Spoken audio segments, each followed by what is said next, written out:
Welcome to episode 11 of the Italian Americans in Hollywood podcast series. I'm Daley Giacopella, and my co-host is Sadie Bruni. Ready for another Hollywood figure. Absolutely. And today we're looking at a director whose name I think is really synonymous with cinematic, cool, Quentin Tarantino. Now, you might not immediately think Italian American when you hear that name, but his heritage is definitely there. Yeah, it's a heritage he embraces, born in Knoxville, Tennessee, but raised in Los Angeles. And those Italian roots are a significant part of his story, especially from his father's side. And that Los Angeles upbringing is crucial. I mean, it's a city where these big dreams collide with, reality, and that's echoed in a lot of his work. Definitely. We see it in those early years. He drops out of high school at 15, takes on jobs, including the legendary stint as a video store clerk. That video store job is really more than just a, fun fact. It was his film school. Yeah. His immersion in all these different genres. He was absorbing everything, becoming a walking encyclopedia of film. Yeah. He was soaking it all up. And it wasn't passive around the same time he was taking acting classes. Even wrote his first screenplay, My Best Friend's Birthday. Right. Now, it never officially saw the light of day. No. But it was the first step in this journey that would redefine cinema. And speaking of early steps, a little-known fact, Tarantino even had a small role on The Golden Girls. Talk about range. Yeah. It's a good reminder that everyone starts somewhere. They do. Even a future Oscar winner has to pay their dues. Sure. And sometimes that involves cheesecake and shoulder pads. But with Tarantino, it wasn't long before those dues were paid in full. Reservoir Dogs. His debut film premiered at Sundance in 1992. And the film world definitely took notice. It was a shot across the bow. I mean, a declaration. This gritty, dialogue-driven heist film that really just turned things on its head. It introduced the world to his trademarks, the stylized violence, the non-linear storytelling, those razor-sharp conversations. Audiences hadn't seen anything this before. It was a game changer. It really set the stage for a career that was all about pushing boundaries and blurring those genre lines. He followed Reservoir Dogs with screenplays for True Romance and Natural Born Killers, both of which became cult classics. And then in 1994 came the film that really cemented his place in history, Pulp Fiction. I mean, this wasn't just a film, it was a cultural phenomenon. Pulp Fiction earned Tarantino an Oscar for Best Original Screenplay, which he shared with Roger Avary.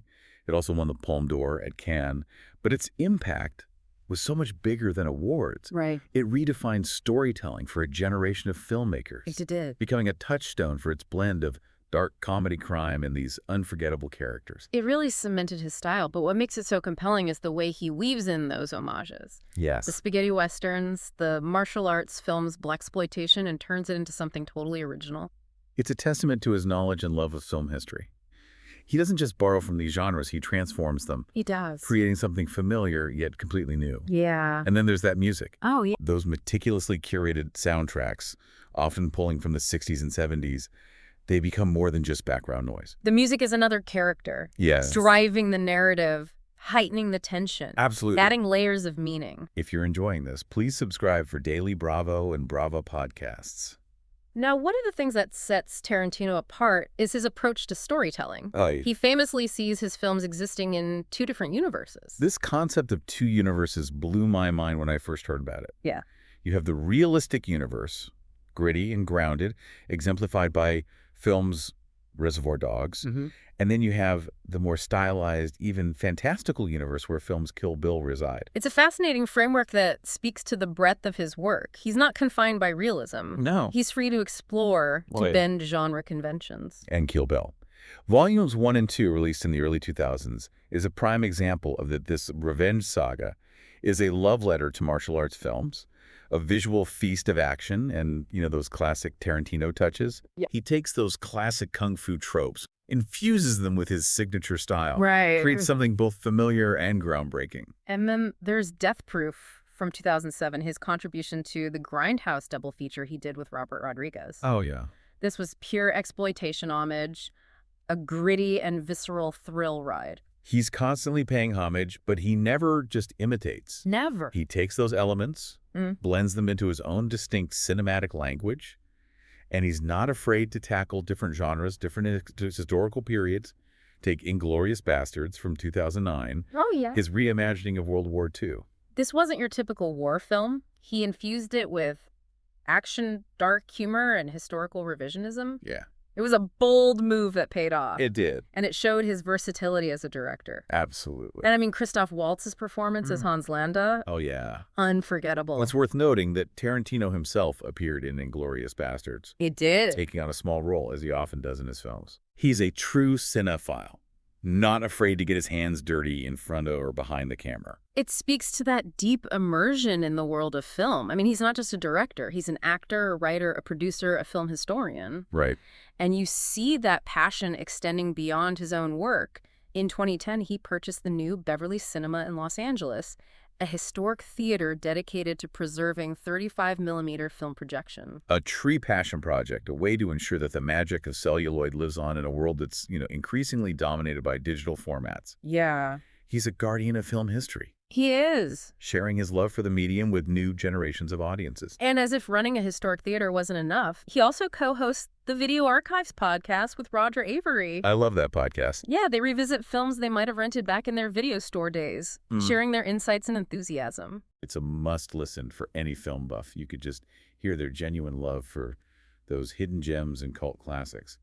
But returning to Tarantino's directorial work, his success continued in the 2010s with Django Unchained, another Western, this time set in the pre-Civil War South.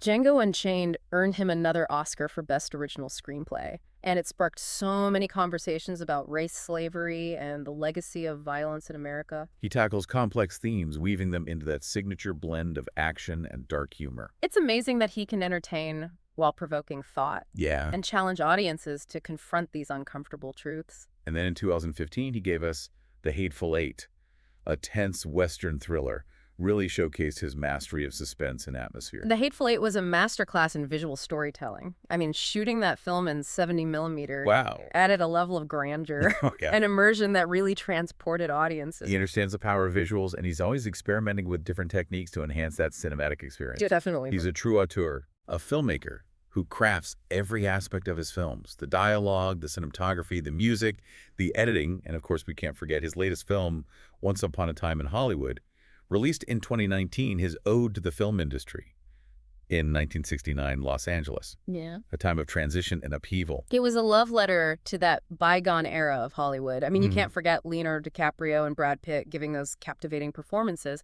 but it also had that classic Tarantino blend of nostalgia and sharp wit, Totally. exploring those darker sides of the glamorous film world. Once Upon a Time in Hollywood was another critical and commercial success, further solidifying his status as a cinematic icon. Absolutely. Now, throughout his career, Tarantino has maintained that he intends to retire after making 10 films. That's a bold statement. It is, A commitment to quality over quantity. for sure. He's not interested in churning out films. He wants to create a body of work where each film is a distinct and meaningful contribution to cinema. A testament to his artistic integrity, and it leaves us with this, question.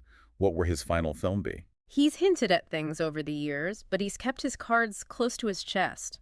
Right. Whatever he chooses, it's sure to be a cinematic event, a culmination of a career defined by innovation, passion, and a deep reverence for film history. I mean, the anticipation is palpable. Will he return to a familiar genre? Will he venture into uncharted territory? Will he give us a final dose of those unforgettable characters and that dialogue? We'll have to wait and see. Only time will tell. But one thing is certain, it's going to be a film that demands to be seen, discussed, and debated. He's a filmmaker who loves pushing boundaries, subverting expectations, reminding us of the power of cinema. To transport, to challenge, and to entertain. He's a true original, a visionary who has reshaped the cinematic landscape. Absolutely. And his final film will be a testament to his legacy. It's incredible to think about his journey from those early indie films to, this Hollywood icon. He's come a long way. And he stayed true to his vision, never compromising his style. That's a rare feat in this industry. It really is.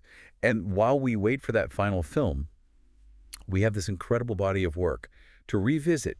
Each film offers a unique experience, Definitely. a window into his creative mind, It is. a testament to his love for cinema. He's given us these iconic characters, unforgettable scenes, dialogue that's both sharp and quotable. I mean, his films are an invitation They are. to delve into his world, explore those narratives, get lost in the music and the visuals. He's a master storyteller, who's inspired so many filmmakers, and his impact on cinema will continue. Without a doubt. For sure, he's proven that a true original can not only survive in Hollywood, but can thrive and leave a mark. An indelible mark. Please subscribe and turn on your notifications for our daily podcasts and short videos on Italian Americans in Hollywood. Thanks for joining us for this look at Quentin Tarantino's life and career. Until next time, keep watching those films.